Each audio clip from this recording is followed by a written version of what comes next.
finger with that. No good. No good.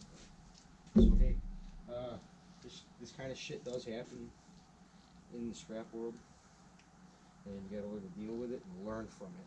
Is the big thing. Is to learn from your mistakes. Alright, that's a good frame. Okay, everybody, this is Richard Metals.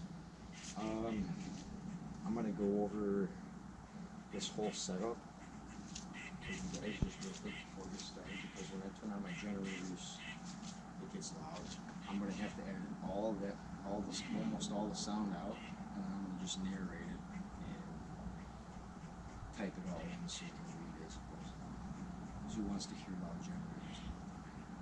But anyways, this is sort of the setup I think is going to be the most efficient for tackling AC compression motors and electric motors. I'll be able to process anything once I get it down to the stator seats right here. So this ramp is doubling as a workstation table. I don't know if you all can see that, but you see how it's pitching down? I did that for the reason of being able to drain these and work on them simultaneously at the same time. Okay, so on the inside of this ramp we got plastic runoff. We're going to be able to flip these suckers over, drill them, let them drain, and the pitch of the bench table is just going to go straight down into this bucket here for oil collection. Okay, simple.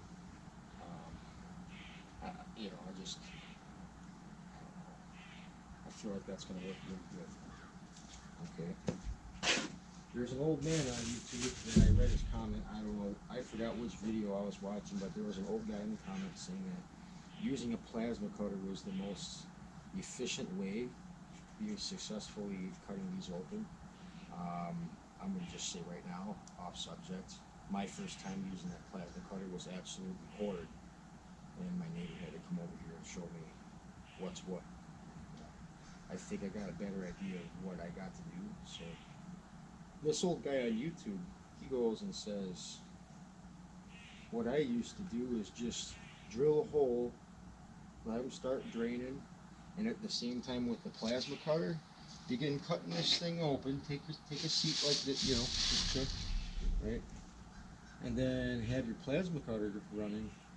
Cut this open and have this on a Lazy Susan spinner. It's like a AC compressor fidget spinner, right? So it's easy to maneuver, move around. This thing's gonna be draining oil, you know. I'm sitting on the lip of this, so my butt's not gonna be in the oil itself, but I'll be able to cut this thing open while it's draining. I'll be able to drill all the holes on all of them that are gonna be like pile up here ready to work on, and have them all draining at the same time. So we'll be able to cut this open quick, get the stators, get it down into this form here. And at that point, I watched 2 separate videos on how people like to pull these. I came up with a small, well, yeah, like an invention right here, let's just call it. Be able to pull windings out, like easy. But my only, what are you doing, school? Look at my dog ain't out here, be chasing you. That's a chubby one. Anyways, what some people do that open these up is they'll take an angle grinder down one side and cut the copper off. My aim is to go about recycling these without having to use any angle grinder wheels at all, like 0. Okay, the only thing I will be spending is the tips, the consumable tips, which is like so much cheaper than using grinding discs. I am only going to be using these wheels to be able to cut like numerous like big bolts and stuff if I don't have the right fucking this. If I didn't have the right bit for this, it's like a standard key locking nut and bolt, whatever. The crap out of this one and just bust the cast off the sticker. So we're gonna see. We're gonna check it out. We're gonna try, you know, using the grinder wheel to cut these, or we're just gonna use cable pliers. transformers. I haven't gotten there yet. This is all so new to me. I've used that plasma cutter just one time so far. I got one liberated, but yeah, that didn't. Although that was horrid. But yeah, my neighbor came over to use this and he was cutting it like it was butter. So I don't know. All right. On another note, this is all going to be ran off 2 generators right here, the small one and then this one here.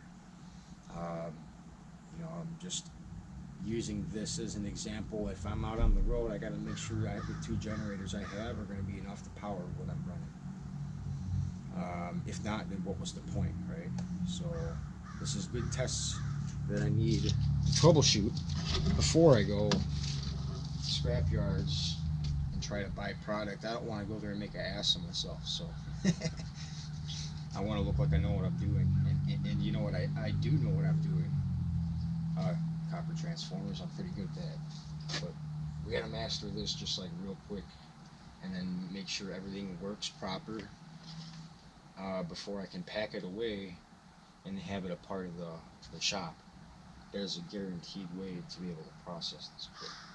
But alright, we're gonna jump into it before one of these batteries end up dying or something or another. We're gonna start these generators up and we're gonna get this show on the road. Yeah. Right.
That's no good. I gotta learn to work more efficiently, or I'm gonna give up on this. Ow, ow, ow. Look at that. Holy shit. Whew, that's a chunk right there. That's pure meat.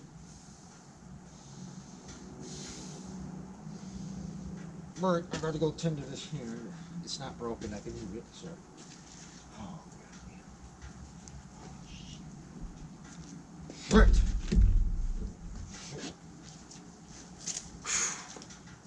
Pausing cameras. Be back in 10. Stay tuned. Alright, everybody, I am back. Well, I just had a lovely experience in hitting my fingers super hard. I'll live. I'll be okay. Nothing's broken. I can move it. So the next step is to break out the first aid kit here. Okay.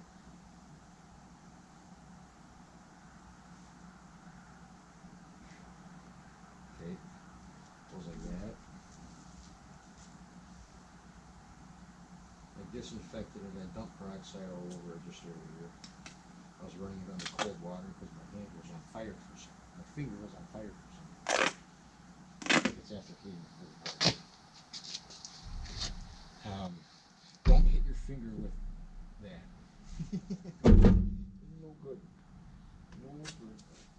So hey, this kind of shit does happen in the scrap world, and you gotta learn to deal with it and learn from it. Is the big thing. Is to learn from